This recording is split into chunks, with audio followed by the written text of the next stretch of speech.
যেসব বন্ধুর বীর্যটা পানির মতন পাতলা হয়ে গেছে, সহবাসের স্থায়িত্বটা কম, যাদের কোমর ব্যথা করে, বুকটা ধড়ফড় করে, তাদের জন্য সুন্দর একটা উপকারী হার্বস।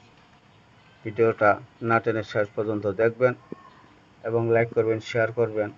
যারা সাবস্ক্রাইব করেন না তারা সাবস্ক্রাইব করবেন।